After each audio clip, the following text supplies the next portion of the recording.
यामा showroom में manager की हत्या का वीडियो आया सामने। 8 बार रॉड मारी, कैंची से 12 बार किए हमले, आरोपी हुआ गिरफ्तार। पुलिस बोली पुरानी रंजिश में हुई हत्या।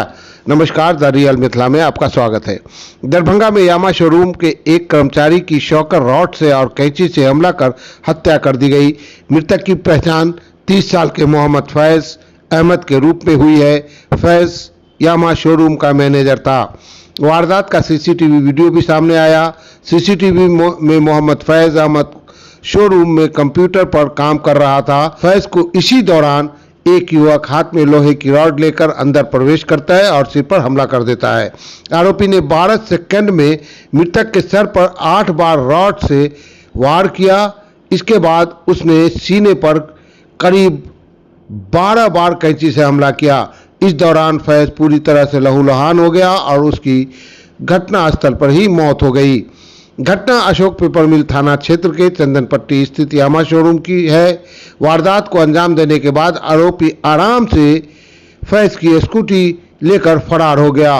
वहीं पुलिस ने इस मामले में हत्या का मामला दर्ज करते हुए इसका खुलासा किया है एवं एजेंसी के पूर्व कर्मचारी सोनू पासवान को गिरफ्तार कर लिया है। आरोपी ने पूछताछ में अपना जुर्म स्वीकार कर लिया है। आइए प्रेस कॉन्फ्रेंस कर एसडीपीओ सदर दरभंगा ने क्या कुछ जानकारी दी है, हम आपको सुनाते हैं। जैसा कि आप लोगों को सूचना है कि कल एपीएम थाना क्षेत्र में चंदनपट्टी के नज़दीक यामाहा के शोरूम में एक व्यक्ति पर हमला हुआ और उनकी वहीं पर मृत्यु हो गई। उस संबंध में जो है कि हम लोग पुलिस वहाँ तुरंत पहुँची। छानबीन के क्रम में जो तथ्य सामने आए वो ऐसे थे कि वहाँ पे यामाहा शोरूम में जो एज ए मैनेजर जो काम कर रहे थे फैज अहमद साहब, और वहीं पे पहले एक और व्यक्ति जिसका नाम सोनू पासवान है वो काम करते थे। आपस में इन दोनों की अनबन थी। जो यामाहा के शोरूम के जो मालिक थे उन्होंने ये सोनू पासवान को किसी कारणवश मैनेजर साहब के कहने पे उनको बाहर निकाला। इस चीज़ से वो लड़का जो है खुन्नस खाए हुए था। उसके अलावा और भी कुछ आपसी लोग का विवाद था जिस कारण से वो जान पहचान का था। एजेंसी में गया तो इन्होंने भी नहीं रोका उसे, तो वहाँ पे मोटरसाइकिल का जो शॉकर होता है उसको लेके उसने एकाएक उन पर हमला कर दिया। हमला जो है कि अचानक और बहुत ही जोरदार था, जिससे 1-2-3 प्रहार पे उनकी मृत्यु वहीं हो गई। फिर वो वहाँ से भाग गया। उन्हीं की स्कूटी लेके वो वहाँ से भागा था। फिर हम लोगों ने पुलिस ने त्वरित एक टीम का गठन किया गया। डीआईओ, थाना एपीएम और अन्य लोगों के साथ मिलकर छापेमारी शुरू की गई और जो अभियुक्त है उसको पकड़ लिया गया है।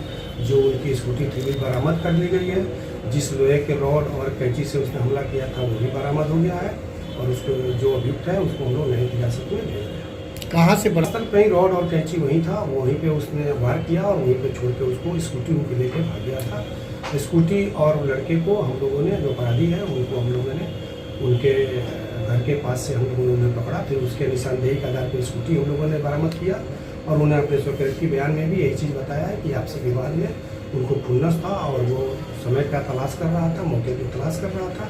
जैसे ही उसको मौका मिला और जो भी हाथ में उसको मिले हथियार उससे उस पर उन्होंने हमला किया, जिससे उनकी मृत्यु हो गई। वहाँ कैसे पहुँचा थे? वो वहाँ पहले से भी काम करते थे और आना जाना रहता था।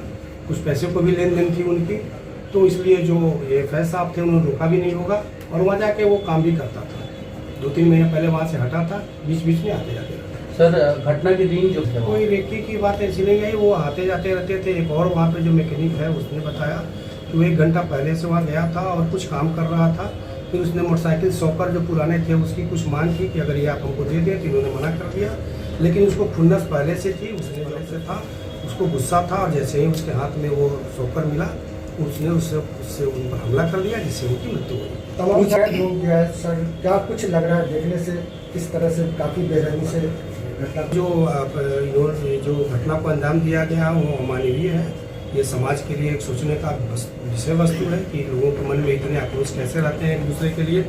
लेकिन घटना का कारण वही है और सीसीटीवी में भी नज़र जो आया और घटना का कारण जो उसने बताया या एजेंसी के मालिक और जो कर्मी थे आसपास के लोगों ने, तो सीसीटीवी में भी वही चीज़ें नजर आई हैं जो घटना का कारण बताया जा रहा है। पूछताछ में तो वो बताया कि मैं बहुत गुस्से में था और पहले से ही उसका मानसिकता बनी हुई थी कि मैं इनके ऊपर हमला करूँगा और इनको मैं मार डाला। सर कुछ नशे अपराधी की थी। अभी तक हम लोग उसको अनुसंधान कर रहे हैं, ऐसा कुछ अभी सामने नहीं आया है, जैसे आएगा आप लोग को। घटना के समय कोई और स्टाफ भी थे वहाँ पे?